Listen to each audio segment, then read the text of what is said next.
시작.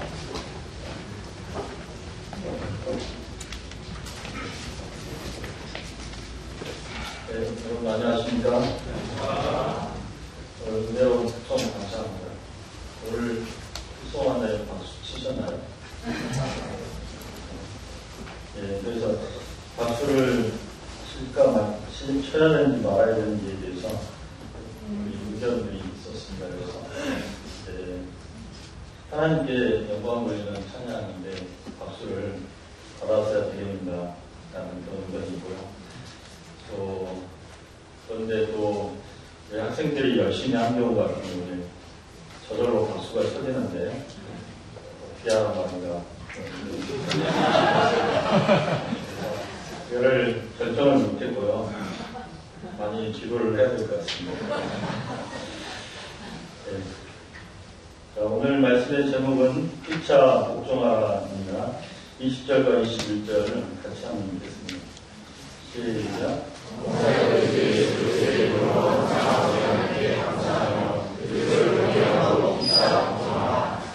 하나님 아버지, 에베소서 말씀 주신 것을 감사합니다. 이 시간 거룩하신 하나님 앞에서 드리는 예배가 하나님께 상달되며 또 우리가 하나님이 주시는 말씀을 받고 또 기쁨과 힘이 넘쳐서 한 주를 승리하게 도와주시고 하나님께 영광 돌리게 도와주시기를 기도합니다. 감사하며 예수님의 이름으로 기도합니다. 네. 본문은 신자들의 인간관계를 다루고 있습니다. 인간관계가 아주 어렵죠. 그래서 인간관계를 잘하는 비결은 뭔가, 또 우리 인간관계 하는 데 있어서 가장 큰 장애물은 뭘까? 우리가 오늘 말씀을 통해서 인간관계에서 걸림이 되는 한 가지 그 점을 깊이 생각해보고 그 점을 고치고 또 회개하는 시간이 되기를 기도합니다. 우리가 지난 말씀 후반부를 다시 기억해보면 사도는 성도들에게 어둠의 일을 하지 말라, 어둠의 일에 참여하지 말라 이렇게 말했습니다.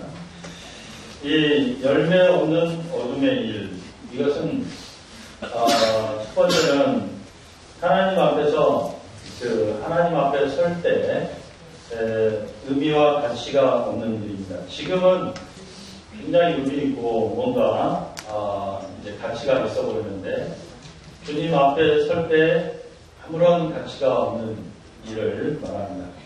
두 번째는 도덕적으로 부끄러운 일로서 그 일이 공개되면 크게 수치스러울 일들입니다.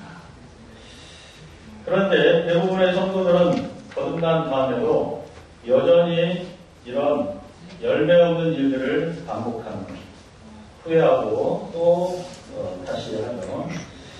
그래서 사도는 성도가 거듭난 다음에 어떻게 살아야 하는지 다시 한번 코칭하고 있습니다. 15절을 형제님께서 읽어주시겠습니다. 15절 시작.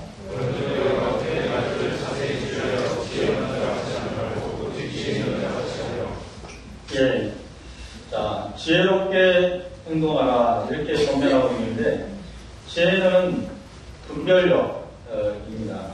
그래서 옥석을 가지고요, 똥인지 된장인지 이런 걸 가려내는 것입니다. 사람이 그 분별력을 가질 때 해야 할 일의 여부와 그 우선순위를 정할 수가 있습니다. 지혜로운 자가 특별히 잘해야 될 것이 있습니다. 16절입니다. 자매님들 16절 읽겠습니다. 시작. 예, 지혜로운 자는 다른 것보다도 세월을 아낍니다. 세월은 시간의 묶음이죠. 다시 말하면 시간을 아끼라. 시간을 아끼는 사람이 지혜로운 사람이라는 것입니다. 우리가 이제 거듭난 성도이지만 시간을 방탕에 방임하며 열매 없는 일을 하는데 다 허비해버리기도 합니다. 우리가 신앙생활이나 삶이나 간에 승리하지 못하는 이유는 되게 시간 관리를 잘하지 못하기 때문입니다. 그러면 왜 성도가 그렇게 시간 관리가 어렵고 또 왜 시간 관리를 잘 해야 하는 것입니까? 16절 하반절에 보면 그것은 그리고 때가 악하기 때문이다. 이렇게 되어 있습니다. 때가 악하다는 것은 그 악한 마귀가 배고픈 사자처럼 두루 다니면서 삼킬 자를 찾고 있기 때문이다. 그런 의미입니다. 그러니까 잠깐만 한눈 팔면 자기도 모르게 마귀에게 먹혀서 그냥 하루 종일 끌려다닙니다. 우리가 이제 어제를 후회하면서 오늘은 정말 시간을 잘 보내리라 결심하죠. 그런데 조금 지나고 나면 조금 긴장을 푸는 사이에 어느덧 안목의 정욕과 또 육신의 정욕에 사로잡혀 있는 것을 봅니다. 그래서 어떤 분은 전철을 탔는데요. 아침에 영화 연습도 보고 그랬는데 이 안목의 정욕과 육신의 정욕에 사로잡혀 원래 그 수원 쪽으로 가야 되는데 갈아타야 되는데 인천까지 가서 이렇게 후회하고 다시 돌아오는 그런 분들도 있습니다. 그러면 하루를 다 살고 났을 때 허탈감과 패배감으로 잠자리에 들게 됩니다. 이처럼 마귀가 우는 사자처럼 우리의 본성을 죽이고 우리를 계속 열매 없는 삶으로 인도하고자 무진 실제적으로 애쓰고 있습니다. 그렇기 때문에 우리가 정신을 바짝 차리고 시간 관리를 해야만 그 악한 이끌림을 이길 수가 있습니다. 세월을 아끼라는 말에서 아끼라는 말이 원어로 구원하라라는 뜻이라고 우리가 배웠습니다. 이제 구원이라는 이 단어는 아주 값비싼 대가를 지불하고 노예를 사서 해방시킬 때 썼던 단어입니다.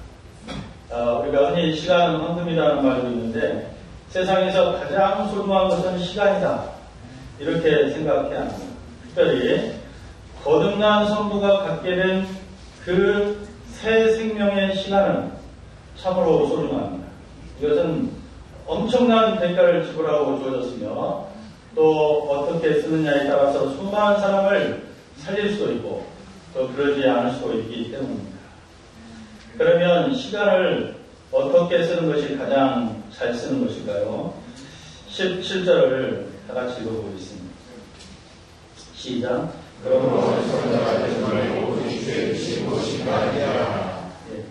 시간을 주의 뜻대로 쓰는 것이 가장 잘 쓰는 것입니다.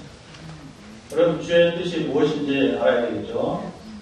주의 뜻은 우리가 말씀해 보면 예수님을 닮는 것, 예수님을 닮는 데 시간을 쓰는 것, 범사에 감사하고 항상 기도하는, 감사하는 데 시간 쓰는 것, 기도하는 데 시간 쓰는 것, 그 다음에 다른 사람을 용서하고 섬기는 데, 그리고 한 영혼이라도 구원하여 제자를 삼는 데 이와 같은 일에 시간을 쓰는 사람들이 가장 시간을 잘 쓰는, 이코노믹하게 시간을 쓰는 사람입니다.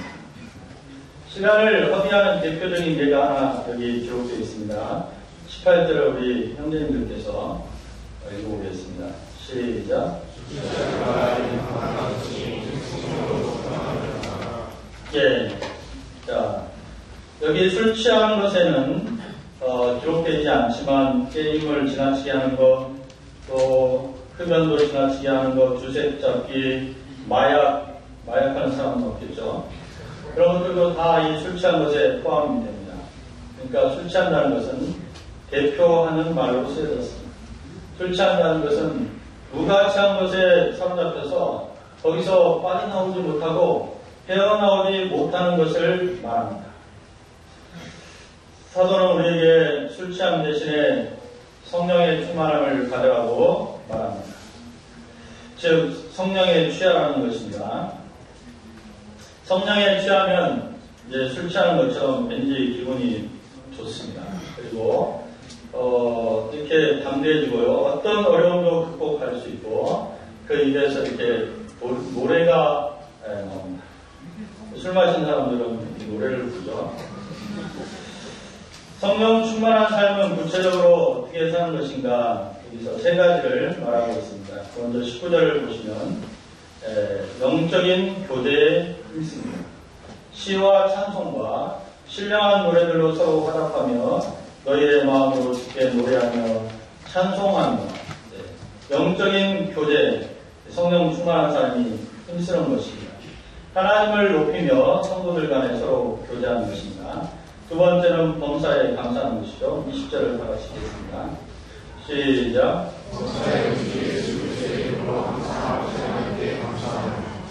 예, 성령 충만한 사람의 특징은 범사에 감사한다는 것입니다.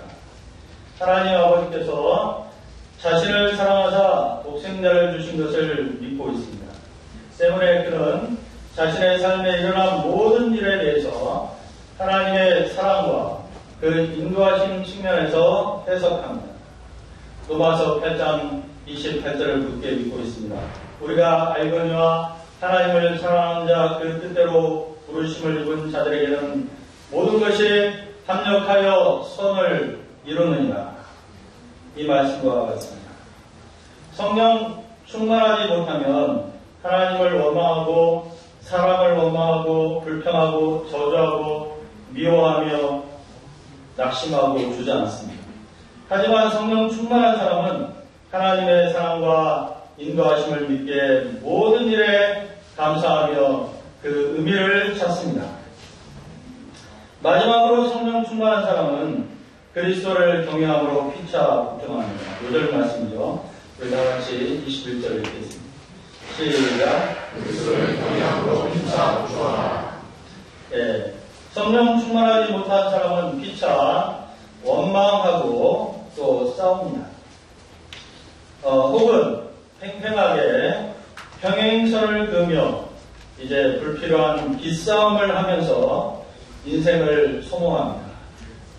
세월을 아끼지 못하는 그 대표적인 예가 무엇이냐면 바로 기싸움입니다. 그러니까 기싸움은 목회자들과 성도들 간에도 있고요. 기성세대와 젊은 세대 간에도 있고 남성과 여성 간에 그리고 부부 간에 부모와 자녀 사이에 그리고 직장 상사와 후배 간에 이러한 기싸움이라는 것이 있습니다. 이러한 기싸움이 있게 되면요. 교회도 하나님의 역사로 발전이 없습니다. 어떤 교회가 있는데요. 12명이 모이는 교회입니다. 그런데 이 교회는 지난 10몇 년 동안에 물질 지출을 한 번도 한 적이 없다고 합니다. 그래서 굉장한 훌륭한 교회인가 이렇게 생각이 들었는데 왜 그러냐면 누가 어떤 일에 돈을 씁시다 라고 하면 꼭 반대하는 사람이 있었기 때문입니다. 그래서 한 번도 뭐가 통과된 적이 없습니다. 어떤 남편은 사실은 계속 그 부인과 살고 싶었는데 자존심을 굽히지 못해서 결국은 이혼을 했습니다. 어떤 부자 관계는 아버지는 자존심 때문에 자녀는 자기가 받은 상처와 반발심 때문에 아버지가 돌아가시기까지 화해를 하지 못했습니다. 이런 기싸움을 할 때 마귀가 역사합니다. 마귀가 아주 좋아 죽으려고 하면서 이런 것들을 부추깁니다.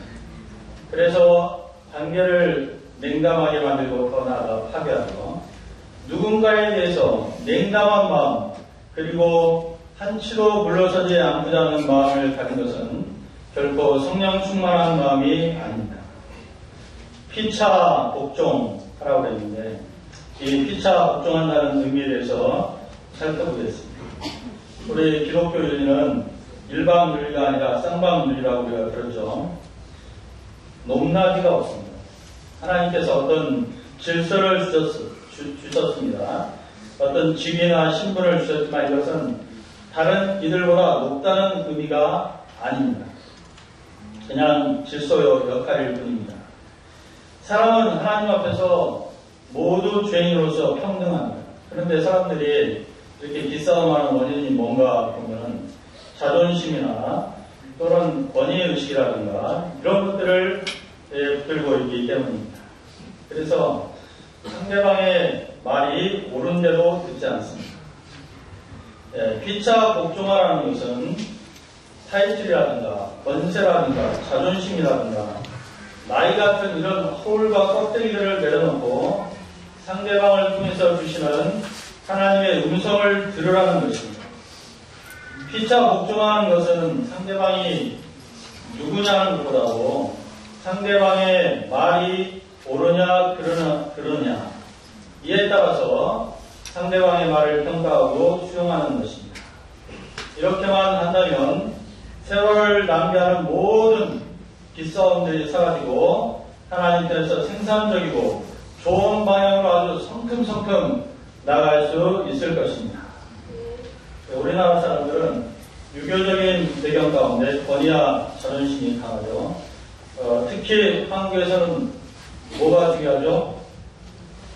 네, 나이가 중요하죠. 나이가 어린 사람이 다른 소리를 하면 그 말하는 내용보다 너는 몇 살이야? 이런 말이 나옵니다. 그래서 다른 소리를 듣지 않으면 이제 후배들도 가까이 오지 않고 더 이상 이제 조언도 하지 않게 됩니다. 그래서 고립되게 됩니다. 권위나 나이 같은 것을 따지지 않고 피차 복종하면 좋을 텐데 말입니다. 그게 잘 안 됩니다. 그러면 우리가 어떻게 피차 복종할 수 있을까요? 그리스도를 경외할 때 가능합니다. 렘브란트가 그린 엠마오에서의 저녁 식사라는 이 그림 있습니다. 제자들이 식탁에 앉아 예수님과 식사하려는 순간에 그들의 눈이 열려서 예수님을 알아보게 그 놀라움을 그린 그림입니다. 청교도들은 주님을 교회에서만 예배한 것이 아니라 일상의 식탁에서도 경외하기를 원했습니다. 그래서 다음과 같은 글귀를 적어 식탁 옆에 걸어놓기 시작했습니다. 우리 이거 많이 봤죠? 한번 같이 읽어볼까요? 시작.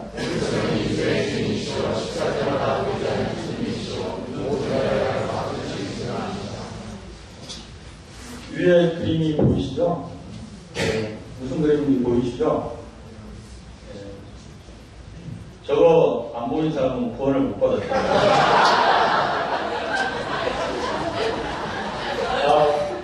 이제 보이죠? 자, 예수님이 우리 식탁에 스님이시고 우리의 모든 대화를 듣고 있습니다. 우리 삶에 동행하시는 그리스도를 경외할 때 우리의 마음이 겸손해집니다. 우리가 다른 사람들과 기싸움하는 이유는요, 권위주의, 자존심, 교만 때문입니다. 하지만 우리가 이제 그리스도를 경외하게 되면 어떻게 됩니까? 나의 자금을 알게 됩니다. 대통령이라도 위대한 하나님의 종이라도 주님 앞에서는 그저 미세먼지 같은 존재에 불과합니다. 미세먼지. 예, 언제 바람이 불면 그냥 훅 사라지는 그런 존재입니다. 또한 우리는 모두가 그리스도의 심판대 앞에 죄인으로 동등하게 서게 될 것입니다. 그래서 모든 부끄러운 것들이 다 그 앞에 드러나게 될 것입니다. 우리가 이런 그리스도의 심판대를 생각하면 내가 얼마나 작고 보잘것없는 존재인지를 깨닫게 됩니다. 우리가 이렇게 자신의 자금을 알 때 어떤 사람에게도 자신을 굽힐 수가 있습니다. 굴욕감이라는 느낌 자체를 갖지 않을 수 있습니다. 어떤 사람의 말도 들을 수 있습니다. 심지어 어린아이의 말도 경청하고 그의 말에 복종할 수 있습니다. 우리가 진리를 사랑하는 진리애를 가지면 또 어떤 말이든지 옳은 말이라면 누구에게든지 또 머리를 숙이고 복종할 수 있습니다. 우리가 겸손과 진리애를 가짐으로써 모든 허울에 속한 껍데기들을 벗고 피차 서로 복종할 수 있기를 기도합니다. 네. 그럴 때 우리 안에 모든 그런 기싸움, 갈등들이 사라지고 하나 되는 공동체를 이룰 수 있으며 인간관계도 원만하고 부드럽고 인간관계를 잘하는 사람들이 될 것입니다. 네, 저는 지난 1년 동안 종교 일부에 우리 목자님들, 사모님들의 말에 복종하는 것을 배웠습니다. 이것은 제가 오랫동안 시니어 목자님들을 섬기는 것보다 어려운 점이 있었습니다. 한 번은 어떤 목자님이 기도 모임에서 제가 여기 계신데 얘기해서 허락을 안 받고 인용해서 죄송합니다. 제가 이제 기도 모임에서 마우스 클릭을 하고 있었습니다. 기도하는데 다 기도하는데 저도 기도해야 되는데 이게 무슨 마우스로 작업을 하고 있었어요. 늘상 그렇습니다. 제가 예배 때도만 그러고 있었는데 근데 우리 목자님이 나한테 카톡을 보내가지고 거슬리니까 마우스 클릭을 멈추면 좋겠다 이렇게 카톡을 보내왔어요. 아니 그래서 저는 그래도 스탠 목자님에게 그런 문자를 보낼 수 있는가 잠깐 그런 생각을 했습니다. 그렇지만 이제 명백하게 내가 틀렸기 때문에 우리 목자님의 카톡이 오락 때문에 제가 네 하고 물결 2개에서 보내고 즉시 카톡을 멈췄습니다. 근데 이제 살짝 기분이 나빴어요. 그 외에도 지난 1년 동안 많은 이들의 크고 작은 역사나 저를 향한 판단 그리고 건의들을 많이 받았습니다. 그때마다 제 마음이 금이 가기도 했습니다. 주님께서 저의 권위주의를 온전히 내려놓도록 이 모든 조언들을 받도록 하셨습니다. 이번 주는 제가 본문 말씀을 섬기게 되어서인지 저희 자녀들하고 갈등이 생겼는데 이 자녀들에게 복종하는 걸 배웠습니다. 제가 이제 집에서 화가 나가지고 여기 왔는데 우리 막내 찬미가 제 방에 찾아와가지고 저에게 책망을 했습니다. 아빠는 초등학교 학생 같다 이렇게 책망을 했습니다. 그리고 빨리 집으로 오라고. 근데 이제 이 찬미의 말에 대해서 제가 변명을 하고 싶었지만 그냥 입을 다물고 복종했습니다. 그래서 집으로 돌아갔습니다. 저는 최근에 청년들이 많이 나오는 어떤 교회 한 목사님에 대해서 들었는데요. 그분은 청년들의 돌직구를 좋아하며 무익한 종의 자세로 섬김으로 자기는 어떤 상처도 받지 않는다고 말했습니다. 그러니까 그 교회는 참 청년들이 많은 것이구나 이런 생각을 했습니다. 또 그분의 말을 들으면서 저는 얼마나 교만한가 다시 한번 알게 되었고 매우 부끄러움을 느꼈습니다. 교만하고 마음이 높은 저를 하나님께서 훈련하시고 자기 발견하시고 겸손하게 옳은 소리면 무엇이든지 듣고자 경청하는 내면을 갖도록 훈련해 주신 것을 감사합니다. 제가 스탠 목자나 또는 연장자의 권위를 내려놓고 상대방이 누구든지 옳은 말에는 기쁨으로 복종할 수 있기를 기도합니다. 다음 내용은 부부관계 그리고 부모 자식 관계에서 우리가 어떻게 서로를 존중하며 사랑해야 할 것인가를 말씀하고 있습니다. 관계를 언급함에 있어서 먼저 사도는 아내와 자녀와 종 같은 사회적 약자들을 먼저 언급했는데 이것은 이제 그들에게 관계의 주도권을 부여하는 것입니다. 믿음이 있으면 약자로 취급되는 그러한 사람들이 오히려 관계의 주도적 역할도 할 수 있습니다. 주도한다는 것은 목소리를 높이며 싸우라는 의미가 아닙니다. 22절부터 24절에서 사도는 아내들이 남편들에게 대해서 죽게 하듯 복종할 것을 권유하고 있습니다. 자, 23절과 24절을 보면 하나님은 남편을 아내의 머리로 세우셨죠. 이 말씀은 우리 형제님들이 아주 좋아합니다. 그래서 공부할 때도 아주 활기가 되었습니다. 이 부분은. 자, 머리는 몸의 대표이고 또 방향도 잡고 영광도 받습니다. 그런데 여기에 대해서 참 우리가 안타깝게 생각하고 불만을 가질 수 있습니다. 특히 아내들이 그럴 수 있죠. 남편이 참 모자란 사람인데 하나님은 왜 이런 질서를 만드셔가지고 아내들은 수고하고 영광은 남편들이 받도록 하셨단 말인가. 억울한 생각이 듭니다. 그러나 아내들은 마치 삼위일체 하나님 중에 성자 하나님 예수님의 길을 걸으시는 것입니다. 예수님은 성부 하나님께 복종하시고 예수님이 모든 수고를 다하셨지만 영광을 성부 하나님께 돌리셨습니다. 그런데요, 성부 하나님은 다시 모든 영광을 성자 하나님 그리스도께 돌리셨습니다. 극단적인 페미니스트들은 남편과 아내의 관계를 경쟁관계, 투쟁관계로 부각시키려고 합니다. 그렇지만 남편과 아내는 경쟁관계가 아니라 한 몸이며 성부 하나님과 성자 하나님처럼 동등한 관계로 자발적인 겸손과 복종의 아름다운 관계입니다. 사라는 아브라함이란 조금 모자란 남편을 줬습니다. 그런데 그런 아브라함을 사라는 베드로전서 3장 6절에 보면 주님으로 주로 여기며 순종했다고 했습니다. 그 비결이 무엇일까요? 그것은 그녀가 아브라함을 인도하시는 하나님, 그녀의 머리인 아브라함의 머리가 되시는 하나님을 믿었기 때문입니다. 그때 그녀는 아무 일에도 두려워하거나 놀라지 않고 남편에게 평안히 순종했다고 되어 있습니다. 남편들은 머리로 짐을 받았기 때문에 존중받기를 원해요. 그리고 이것을 생명처럼 여기는 그런 사람도 있습니다. 당시 많은 여성들이 교회에 나왔는데 남편들은 나오지 않았습니다. 이때 남편들은 아내들이 자신보다 교회나 예수님이나 목회자들을 더 존중하는 것을 힘들어했습니다.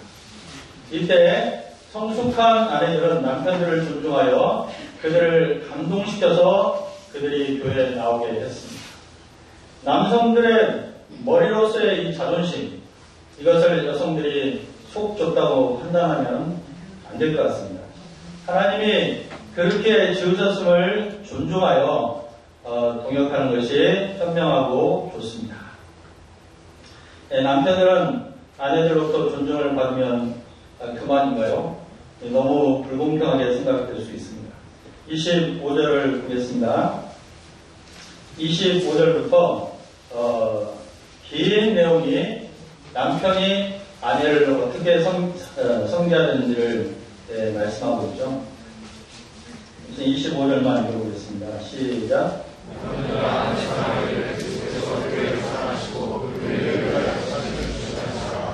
예. 남편들은 아내를 사랑해야 됩니다. 이것은 에로스가 아니라 헬라어로 아가페로 되어 있습니다. 희생적이고 무조건적인 사랑이죠. 에로스의 사랑은 상대방을 통해서 상대방을 수단화하여 자기의 만족을 얻는 것입니다. 그러나 아가페의 사랑은 예수님의 사랑으로 교회를 섬기기 위해 자기 목숨을 주신 사랑입니다. 그러니까 완전히 상대방 중심입니다. 상대방을 위해서, 상대방을 섬기기 위해서 사랑하는 것입니다. 이것이 에로스와 아가페의 차이입니다. 우리가 이제 아내를 사랑한다고 할 때는 바로 이 아가페를 말합니다. 그런데 우리 남편들이요, 아내들을 향해서 참 사랑한다는 말을 많이 합니다. 그런데 아내를 사랑한다고 말은 많이 하면서 집에 와서 손가락 하나로 까닥지 않는 그런 남편들이 있습니다. 방 청소도 하지 않고 설거지도 하지 않고 그리고 얘들하고 놀아주지도 않습니다. 그러고서 아내를 사랑한다고 하는 것은 이 사람들은 에로스를 위한 립서비스에 불과합니다. 아내를 위한 진정한 사랑이 없는 사람들이다. 이렇게 생각하면 되겠습니다. 우리 김선영 목사님처럼 설거지하기 위해서 싸우는 그것이 진정한 아내에 대한 남편의 사랑입니다. 아내가 필요할 때만, 정서적으로 필요할 때만 사랑한다고 이렇게 접근하는 사람들은 거짓말입니다. 믿을 수 없습니다. 그리스도의 교회를 향한 사랑은 26절, 27절을 보면 무조건적이었습니다. 예수님은 완전한 교회가 아니라 흠과 티와 주름 있는 교회를 신부로 선택하셨죠. 예수님은 부족한 신부를 택하여 완전한 신부로 만들고자 했습니다. 이것이 그리스도와 교회의 결혼 모델이죠. 오늘날 많은 청년들은 어떻게 결혼하고자 하냐면 완전한 배우자를 찾고 있습니다. 그러다 보니까 결혼이 어렵고요, 늦어집니다. 완전한 배우자를 만난 사람이 있다고 한번 해봅시다. 우리 요한 에스라 관심 있나 이 부분에 대해서? 네, 공부에만 관심 있는 분들에게 제가 괜히 질문을 했습니다. 그래서 자, 완전한 배우자를 만났다고 생각하는 사람이 있다고 합시다. 그에게 남은 결혼 생활은 무엇이냐면 불완전한 모습에 눈뜨고 실망해가는 과정입니다. 예수님 모델에 비추어 볼 때 결혼이란 완전한 대상을 선택하여 실망해가는 것이 아니라 불완전한 대상을 선택하여 그를 섬기고 그를 사랑하고 그를 섬김으로써 행복을 뽑혀가는 과정입니다. 아내를 사랑하는 자는 자기를 사랑하는 사람이라고 했죠. 28절부터 30절입니다. 아내와 남편은 한 몸입니다. 사람들이 자기 몸을 얼마나 사랑하고 돌봅니까? 거의 본능적이죠. 또 사람들은 자기를 위해 뭔가 투자하는 것은 조금도 아까워하지 않습니다. 그러니 아내를 위한 투자가 곧 자신을 위한 투자입니다. 아내를 함부로 대하는 사람은 결국 자신을 학대하는 사람이고 톡톡한 대가를 치를 것입니다. 아내를 챙겨야 한다. 이것은 이성적인 생각 정도로는 부족하고요. 아내를 챙기는 것은 본능이 되도록 해야 합니다. 이것이 아내를 자기 몸처럼 사랑하는 것입니다. 남편과 아내 둘이 하나 되는 것은 사도는 큰 비밀, 위대한 신비라고 표현했죠. 우리 31절을 한번 읽어보겠습니다. 32절을 읽어보겠습니다. 시작.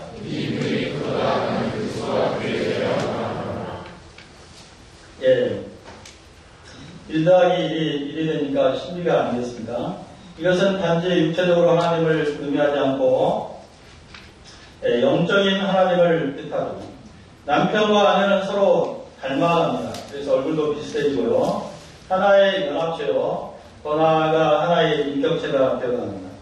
둘이 하나됨을 이루면서 그들이 배우는 것은 무엇이냐면 셋이 하나 되는 삼위일체의 연합입니다. 연합의 비밀을 배우게 됩니다. 그리스도와 교회의 관계를 이해하게 됩니다. 그러니까 결혼관계란 하나님이 영적 비밀을 계시하기 위해서 만들어 놓으신 신비한 제도입니다.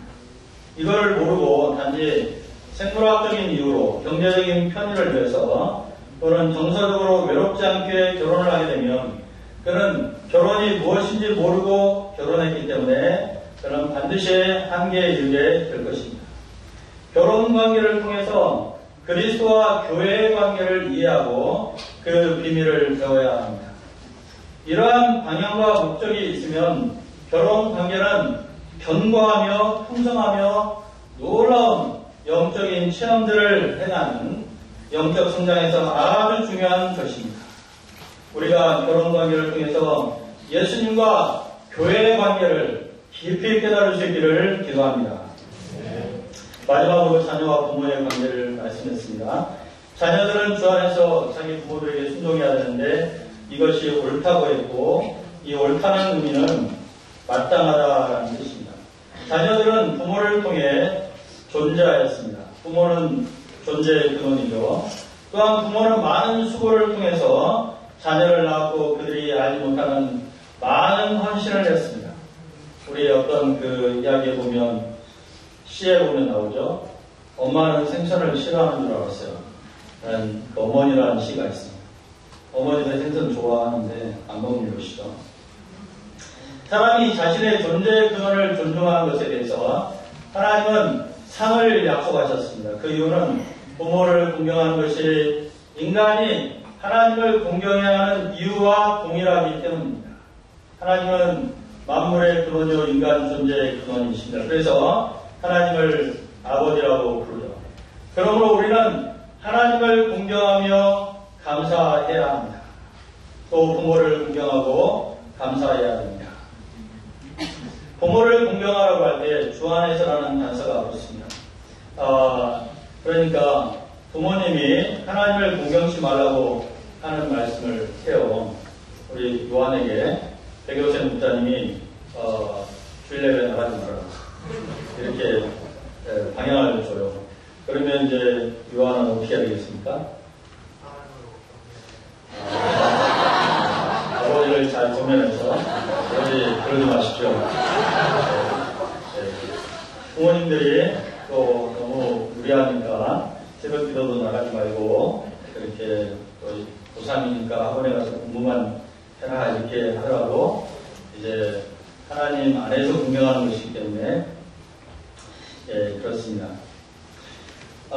우리가 하나님을 공경치 말라는 말씀까지 순종할 필요는 없습니다. 하지만 이때도 겸손하게 부모님을 공경하여 지혜롭고 성숙하게 하나님을 공경해야 합니다. 그런데 여기 보면 4절에 보면 부모의 역할을 말할 때 어머니들의 역할은 제외되고 아버지들만 언급되어 있습니다.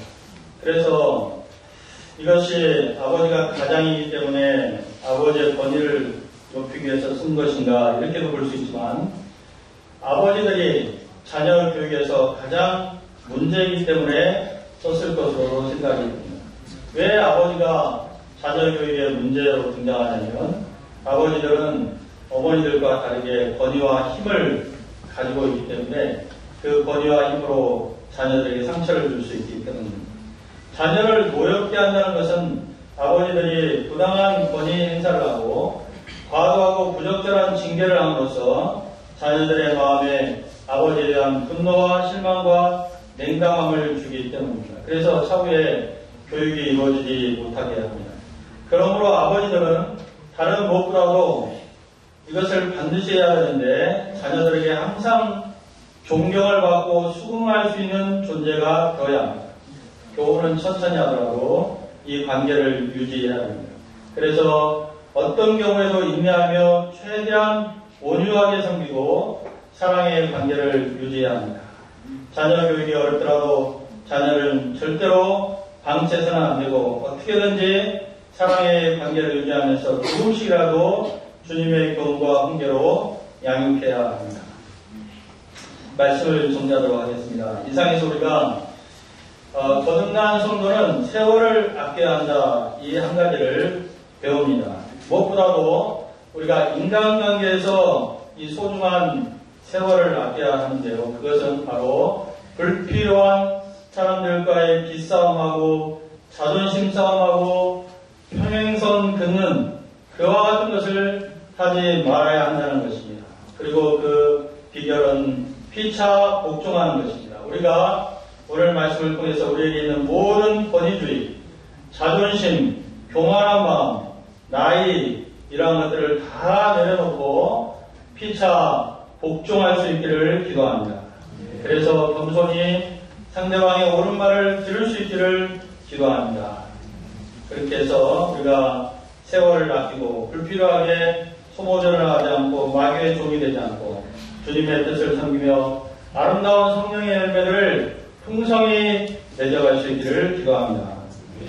하나님 아버지 피차 복종하라 말씀을 주셔서 감사합니다. 저희가 교만하고 권위적이고 자존심 때문에 세월을 낭비하고 인간관계가 평행선을 긋고 또 파괴됩니다.